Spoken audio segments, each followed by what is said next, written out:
वाक़ई ही कोई डॉक्टर खदीजा ऐसा चेंज है हमारी फीमेल्स के बॉडी स्ट्रक्चर में या उनकी स्ट्रेंथ में कि अब उनको कंसीव करने में भी इश्यूज हो रहे हैं as compare to previous females, और अगर वो चेंज है तो वो क्या चेंज है? डेली जो खाना कंज्यूम कर रहे हैं वो रेस्टोरेंट फूड होता है, फास्ट फूड होता है, जंक फूड होता है, कार्ब्स की इंटेक बहुत ज्यादा हो चुकी है, शुगरी चीजें बहुत ज्यादा हो चुकी है, जिसकी वजह से वेट भी गेन हो जाता है, जिसकी वजह से हमारी जुबान में एक लफ्ज है hormonal imbalance, PCOS PCOS PCOS, हर कोई इसकी बात कर रहा है। So it's getting very common with all this food. आपके ख्याल में क्या चेंज है कल की औरत में और आज की औरत में कि आज की औरत को इतना ज़्यादा चैलेंज लग रहा है कंसीव करना और उसको कैरी करना?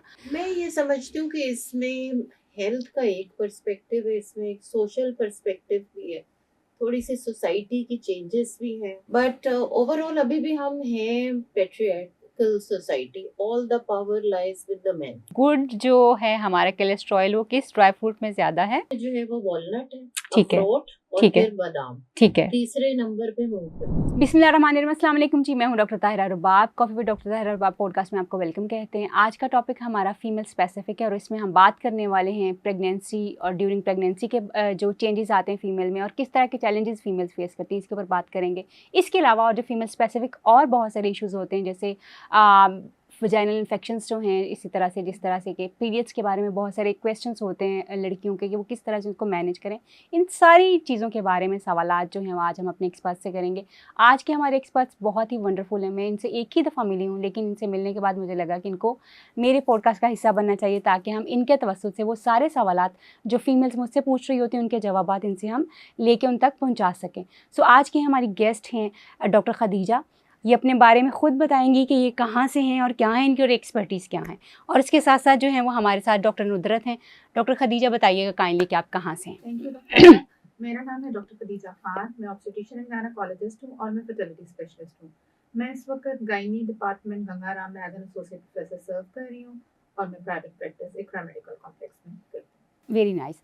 डॉक्टर साहिबा आप बताइएगा आपका कहाँ पे आप काम कर रही हैं और कितने अरसे से काम कर रही हैं? वैसे तो डॉक्टर साहिबा प्रोफेसर हैं। प्रोफेसर ऑब्स्टेट्रिक्स और गायनाकोलॉजी लाहौर जनरल हॉस्पिटल, जो एक सरकारी बड़ा अस्पताल है लाहौर में, मैं वहाँ काम कर रही हूँ। एक यूनिट की हेड ऑफ द डिपार्टमेंट हूँ और अभी कुछ अर्से पहले मैंने एडमिनिस्ट्रेटरशिप की हुई है वहाँ पर। इससे पहले सारी उम्र मैंने गायनी एंड ऑब्स में टीचिंग और प्राइवेट प्रैक्टिस की। Very nice. मैम अभी प्रैक्टिस कर रही हैं, आपका क्लिनिक है कहाँ पे? प्रैक्टिस कर रही हूँ मैं जोहर टाउन में, मेरा क्लिनिक है। जोहर टाउन में आपका क्लिनिक है, उसका नाम बता दें? जमीला फरीदी हॉस्पिटल। जमीला फरीदी हॉस्पिटल में डॉक्टर साहिबा जो है वो बैठती हैं। Okay, thank you so much ma'am आप लोगों के आने का और आप लोगों के इतने बिजी स्केड्यूल में से टाइम निकालने का। I am so honour to have you because I can understand कि आप लोगों की रूटीन और आपका जो स्केड्यूल है वो कितना ज़्यादा टफ होगा। Thank you so much for giving me. Thank you so much. Thank you ma'am. अच्छा, बात जो करना चाह रही हूँ, जैसे हम सब बहुत सारे मिथ्स लेके जो हैं वो अपनी सोसाइटी में चल रहे होते हैं और वो मिथ्स हमें जनरेशन टू जनरेशन जो आगे ट्रांसफ़र भी हो रहे होते हैं। जिस तरह से कि आज की बच्चियां हमारी, हम ख़ास तौर पे उनके बारे में समझते ये हैं कि आज की बच्चियां जो हैं वो बड़ी मम्मी डैडी किस्म की बच्चियां हैं, उनका वो स्ट्रेंथ नहीं है जो हमारी पिछली औरतों का हुआ करता था कि वो इजीली कंसीव भी कर जाती थी और उस कंसेप्शन को वो आगे कैरी भी बहुत इजीली कर जाती थी। सवाल मेरा आपसे ये है कि क्या वाकई ही कोई डॉक्टर खदीजा ऐसा चेंज है हमारी फ़ीमेल्स के बॉडी स्ट्रक्चर में या उनकी स्ट्रेंथ में कि अब उनको कंसीव करने में भी इश्यूज़ हो रहे हैं as compare to previous females, और अगर वो चेंज है तो वो क्या चेंज है आपके ख्याल में? ताहिरा, बहुत अच्छा आपका क्वेश्चन या मिथ है कि बिल्कुल चेंज है और इसकी सबसे बड़ी रीजन फूड है, खाना है, खुराक है। If I go back like 20-30 years back, तो जो हमारी नानियाँ थी, दादियाँ थी, उनके पास ये फ्रिज वाला, फ्रीजर्स वाला कॉन्सेप्ट नहीं था। फ्रेश खाना उसी वक्त आता था, फ्रेश सब्जी आती थी, फ्रेश गोश्त आता था, फ्रेश दूध आता था, उसी वक्त बनना है, उसी वक्त कंज्यूम हो जाना है। नॉट लाइक के फ्रिज में रख देंगे, कल भी इस्तेमाल कर लेंगे, फ्रीजर हुआ में सब्जी काट के रख दी। और ये जब हम चीज़ों को स्टोर करते हैं तो हम सबको पता है कि उसके अंदर ऐसे केमिकल्स प्रोड्यूस हो जाते हैं जो कि हमारी हेल्थ के लिए अच्छे नहीं है। फिर दूसरा फूड से रिलेटेड मैटर ये है कि पहले आपको भी पता है कि इतना कोई, हम जब छोटे होते थे तो हमारे लिए ट्रीट होती थी बाहर जाके खाना खाना, वंस अ वीक और वंस आफ्टर 2 वीक, फोर्टनाइटली एक आध दफा बाहर जाके खा लिया। अब इस तरह नहीं है। अब एक्चुअली हमारी जो जनरेशन है नेक्स्ट, अब जो इस वक्त जनरेशन है, डेली जो खाना कंज्यूम कर रहे हैं वो रेस्टोरेंट फूड होता है, फास्ट फूड होता है, जंक फूड होता है, कार्ब्स की इंटेक बहुत ज्यादा हो चुकी है, शुगरी चीजें हम्म, बहुत ज्यादा हो चुकी है, जिसकी वजह से वेट भी गेन हो जाता है, ओके जिसकी वजह से हमारी जुबान में एक लफ्ज है hormonal imbalance, PCOS okay PCOS PCOS, हर ओके कोई इसकी बात कर रहा है. Hmm. So it's getting very common with all this food. So definitely change है बॉडी के अंदर. बॉडी के अंदर चेंज है एंड यू थिंक सो कि ये फूड उसमें एक मेजर फैक्टर जो Major है जो factor. कि इसको चेंज और कर रहा है. Second major factor lack of exercise है. अभी Okay. थोड़ी देर पहले भी हम बात कर रहे थे कि ये जो गैजेट्स हैं, पहले हम कभी ना कभी बाहर खेलने चले जाते थे, इवनिंग में टाइम होता था, we used to go out and play. कोई टीवी का ऐसा कॉन्सेप्ट नहीं था, घर वालों के साथ बैठ के वो 8 बजे वाला एक ड्रामा होता था, या उससे छोटे होते थे तो कार्टून आते थे, पोपाय द सेलर मैन देख लिया, एंड दैट्स ऑल. अब क्या होता है कि इवन मैं अपने घर में ही बच्चों को देख रही होती हूँ, सुबह नाश्ते से लेके एक टैबलेट सामने होती है, सामने नाश्ता हो रहा है, उसके बाद खाना भी इसी तरह है, फिर बस स्कूल का जो काम किया उसके बाद टीवी चल जाएगा. So there is no time जब वो बाहर जाते हैं. उसमें हमारा भी कसूर है, जनरेशन का खाली कसूर नहीं है डेफिनेटली. हम इतना कुछ सिक्योर नहीं फील कर रहे होते शायद अपने बच्चों को बाहर भेजने में कि वो जाके अकेले खेलें, और हमारे खेलें. अपने पास शायद इतना इतना टाइम नहीं नहीं होता. और ये दो चीजें दो मेन चीज़ें. फैक्टर्स. डॉक्टर नुदरत आपकी तरफ आना चाहूँगी. आपके ख्याल में क्या चेंज है कल की औरत में और आज की औरत में कि आज की औरत को इतना ज़्यादा चैलेंज लग रहा है कंसीव करना और उसको कैरी करना, और पिछली औरत के बारे में तो हम बड़ी स्टोरीज सुनते हैं और अभी टॉन्ट भी हम सुनते हैं इस बारे में कि मेरी माँ ने तो इस तरह से किया था, मेरी माँ को तो, या मुझे तो ये मसला नहीं हुए थे. तो वो क्या डिफरेंस आप को नज़र आता है? माशाल्लाह आपका इतना ज़्यादा एक्सपीरियंस है. मैं ये समझती हूँ कि इसमें हेल्थ का एक पर्सपेक्टिव है, इसमें एक सोशल पर्सपेक्टिव भी है, थोड़ी सी सोसाइटी की चेंजेस भी हैं, बट ओवरऑल अभी भी हम हैं patriarchal society, all the power lies with the main. Okay. But what has happened is that कि खवातीन ने अवेयरनेस, एजुकेशन उसमें एक्सेल तो किया है. With time there are changes. जो राइट्स हैं उसमें राइट फॉर रिप्रोडक्शन भी है, राइट टुवर्ड्स रिप्रोडक्टिव हेल्थ भी है. सो जहाँ पर वो वाली बात आती थी कि फैमिली का size and when to have a baby was determined by the male members, उसमें ओके. फीमेल्स की चॉइस नहीं थी. In fact, they were raised to get married and have children and raise them. अब अगर देखा जाए तो कोई उसमें भी बुराई तो कोई भी नहीं है, हर्ज तो कोई भी नहीं है. लेकिन जहाँ पर ये बात आती थी कि क्या वो चाहती थी ऐसे, बच्चों का नंबर कितना होना चाहिए था. पॉपुलेशन में कमी नहीं आई है, माइंड यू. हम इतनी हमारी पॉपुलेशन की ओवर ग्रोथ है कि हम ये समझें कि क्या कोई सब फर्टिलिटी या इनफर्टिलिटी या कोई नंबर कम हो गया बच्चों का. The answer is no. At the moment हमारा fertility rate is very high. Population explosion है पाकिस्तान में. We have failed with all the contraception strategies to bring down the population rate. सही. तो ये कहना कि क्या खवातीन कंसीव नहीं कर पा रही, तो वो तो एक बहुत छोटा सा नंबर है जिनकी बात कर रहे हैं. नंबर ओवरऑल पर कपल जो है अभी भी हमारा तकरीबन 4 है. Okay, very nice. यानी है इसका मतलब है कि ये भी this is an again myth के जो हमारी फीमेल्स हैं वो जी आज की फीमेल तो उतनी स्ट्रांग नहीं है जितनी पिछले हमारी फीमेल्स जो थी वो स्ट्रांग थी और वो इजीली कंसीव कर जाती थी. मैं पॉइंट कहना चाहूँगी कि देखिए जो तालीम जहाँ पर तो तालीम है खवातीन में, और फॉर दैट मैटर अगर हम देखें तो रूरल साइड पे भी बहरहाल तालीम पहले से निस्बतन बेहतर है. सही. अवेयरनेस बेहतर है क्योंकि मीडिया ने बहुत पॉजिटिव जो रोल प्ले किया है. जहाँ वो घर घर पहुंच गया है, मीडिया से हम डरते नहीं है, हमें मीडिया को पॉजिटिव तरफ लेके जाना है.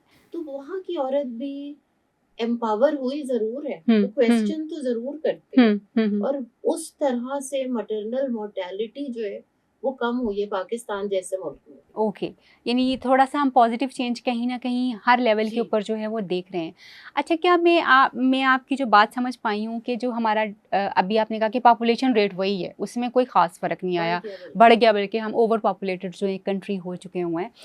तो इसका मतलब ये है कि क्या कहीं अब जो चॉइस ऑफ बीइंग मदर है वो अब लड़कियाँ एक्सरसाइज करना शुरू हो गई हैं, या कोई और चीज़ भी बीच में चेंज हुई है? आप दोनों के एक्सपीरियंस में अगर कुछ ऐसा है तो वो क्या है?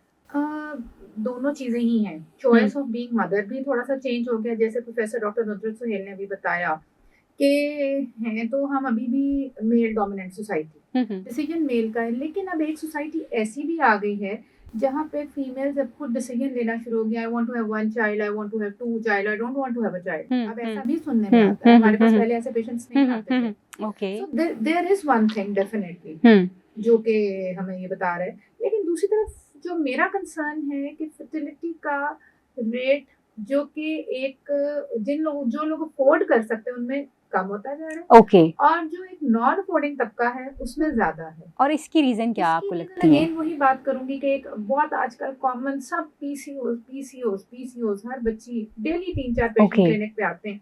थोड़ी सी चबी होगी पेशेंट, एक्नी का इशू होगा, पीरियड्स इरेगुलर होंगे, और वो मेनली रिलेटेड है with diet and lack of exercise, जिसकी Okay. बात मैंने पहले की। ये क्योंकि जो एक वो तबका जो अफोर्ड कर सकता है उसका असेस है टूवर्ड्स एवरीथिंग। यस। सो इसका मतलब ये है कि हम जो इनफर्टिलिटी की कॉजेज़ को अगर कहीं डिग डाउन करना शुरू करें तो हमें ये पता चलेगा कि हमारा जो पुअर डाइट है या हमारा बहुत ज़्यादा बाहर जाके जो एक कार्ब्स वगैरह का इंटेक जो है वो हमारा इनफर्टिलिटी को रेस कर, और उसके साथ हमारा पीसीओएस का जो है वो कंप्लेन वो भी बहुत ज़्यादा हो रहा है। अगर हम एक आसान लफ्जों में बात कहें, क्योंकि we are talking about educating our audience. youngsters, I would say the young ladies out there listening to us, देखिए हर हार्मोन का प्रिकर्सर है cholesterol. Okay. And I'd like to repeat myself again, her hormone का precursor है cholesterol. ठीक हो गया। जो female hormones हैं, कोलेस्ट्रॉल उनका एक बेसिक इंग्रेडिएंट है। ठीक है। अब बॉडी ने बाहर से कुछ एक्वायर करना है, all that which is fat and fatty acids, एक डी नोवो वो बॉडी अंदर बनाती है, लिवर बनाती है। ठीक है। यानी कि इसका बैलेंस बहुत जरूरी है। अगर बाहर वाला कोलेस्ट्रॉल बहुत कम होगा तो शायद बॉडी और मैकेनिज्म से दूसरी तरह का कोलेस्ट्रॉल बनाना शुरू कर देगी। और अगर बाहर से हम बैड कोलेस्ट्रॉल खाएंगे, लाइक से अगर हम इनकी ड्राई फ्रूट्स की बात करें तो आलमंड्स और वॉलनट्स में बहुत अच्छा कोलेस्ट्रॉल है। ठीक है। लेकिन काजू में, चिलगोजों में ये गुड कोलेस्ट्रॉल नहीं है। ओके। शायद अल्लाह ने इसीलिए उनको इतनी लेयर्स में छुपा के रखा है, लेकिन इंसान भी क्यूरियस है, वो पहुंच जाते कि भाई सो मेनी। मैं चाहूँगी डॉक्टर साहब आप ये रिपीट कीजिएगा कि गुड जो है हमारा कोलेस्ट्रॉल वो किस ड्राई फ्रूट में ज़्यादा है और किस में जो है?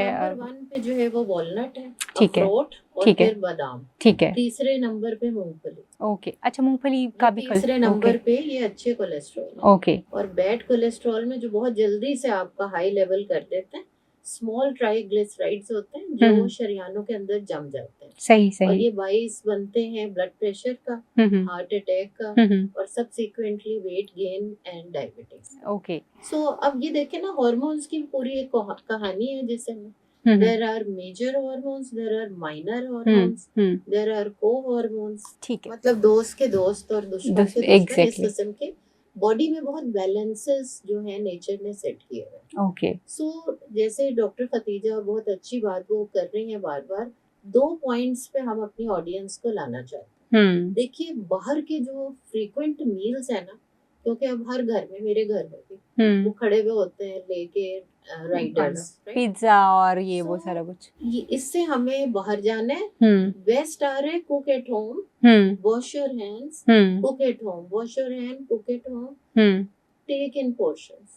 जबकि हमने पोर्शन साइज भी बड़ा कर दिया हुआ है, और हमने वो कार्बोहाइड्रेट, रिफाइंड कार्ब्स और वो सारे कुछ उस तरह वाले जो फ्राइड है वो ज्यादा हमारे लिए ये बॉडी के अंदर जाके हमारे गुड कोलेस्ट्रॉल को खराब करते हैं, बैलेंस खराब करते हैं, हार्मोन्स का इम्बैलेंस शुरू हो जाता है। ओके। ये बनता है basis for PCOS, polycystic ovary. So मेरे ख्याल में सुनने वालों को बड़ा क्लियरली समझ आ रहा होगा कि एक्चुअली हम अपने साथ ही, और फीमेल्स खास तौर पे जिनको पीसीओएस का बहुत ज़्यादा प्रॉब्लम है, हम अपने आप को ही किस तरह से ट्रीट कर रहे हैं। यानी अगर हमें बड़े शौकीन हैं बाहर खाने पीने के, तो हमें ये देखना पड़ेगा कि हम खा क्या रहे हैं, और बेहतर ये है कि आप अपने घर पे खाना बनाएं और थोड़ा थोड़ा पोर्शंस में लें, ताकि आपको वो प्रॉब्लम्स जो कि इस वक्त बहुत कॉमन हमें गर्ल्स में नज़र आ रहे हैं, आपकी अपनी भी जान उससे छूट सके, और उसके साथ साथ आपको फर्टिलिटी के जो इश्यूज़ हैं वो भी फेस जो है वो ना करने पड़ सकें।